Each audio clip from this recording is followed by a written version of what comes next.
Assalamualaikum warahmatullahi wabarakatuh. Saya Dian Mailani, NIM 2110501008 dari Fakultas Ekonomi dan Bisnis Islam, Program Studi Perbankan Syariah. Di sini saya akan menjelaskan tentang ijaroh. Pengertian ijaroh secara bahasa, ijaroh berasal dari kata ajru, upah yang berarti pengganti atau kompensasi dalam bahasa Arab al-iwad. Secara istilah, ijaroh adalah suatu jenis akad yang mengambil manfaat dengan jalan pengganti. Definisi mengenai prinsip ijaroh juga telah diatur dalam Hukum Positif Indonesia, yakni dalam pasal 1 ayat 10 Peraturan Bank Indonesia nomor 746 PBI 2005, yang mengartikan prinsip al-ijaroh sebagai transaksi sewa-menyewa atas suatu barang dan atau upah mengupah atas suatu usaha jasa dalam waktu tertentu melalui pembayaran sewa atau imbalan jasa. Dasar hukum ijaroh. Dasar hukum ijaroh itu mubah atau boleh, terdapat di dalam dalil-dalil Al-Quran, hadis, dan ijma'. Pertama, di dalam Al-Quran, terdapat di dalam Quran surah Al-Kahfi ayat 77 dan Al-Qasas ayat 26.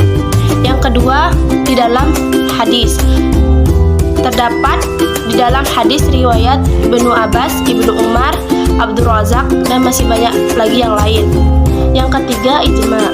Berdasarkan ijma', para ulama sepakat memperbolehkan ijaroh.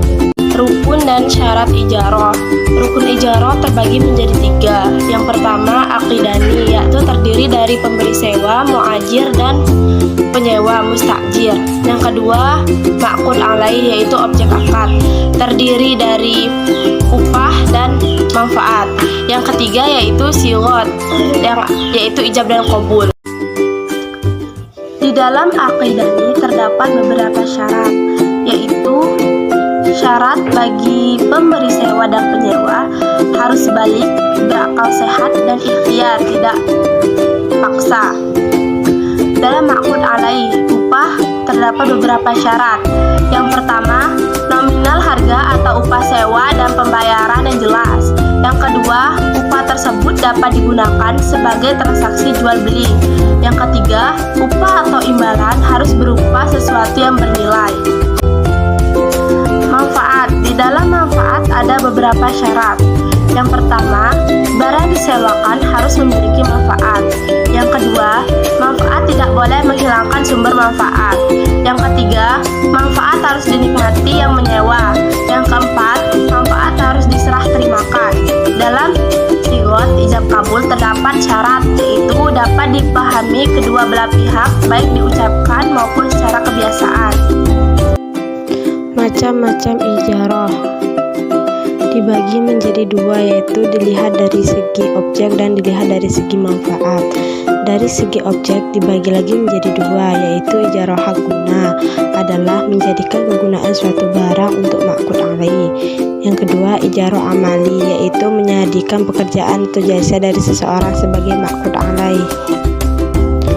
Dilihat dari segi manfaat dibagi juga menjadi 2, yaitu yang pertama, ijaroh khas adalah ijaroh yang manfaatnya dimiliki satu orang tertentu. Yang kedua, ijaroh musyarakah adalah ijaroh yang hak guna dimiliki oleh kelompok orang. Akibat hukum akad ijaroh terhadap pihak-pihak yang melakukan ijaroh. Pertama, terjadinya cacat pada barang sewaan yang kejadiannya itu terjadi pada tangan penyewa. Yang kedua, tenggang waktu yang disepakati dalam akad telah berakhir. Yang ketiga, adanya uzur. Yang keempat, pemberi sewa memperoleh pembayaran sewa biaya dari penyewa dan dapat mengakhiri akad ijaroh serta menarik objek ijaroh apabila penjual tidak mampu membayar sewa bagaimana diperjanjikan. Sekian materi yang dapat saya sampaikan, semoga bermanfaat bagi teman-teman. Wassalamualaikum warahmatullahi wabarakatuh.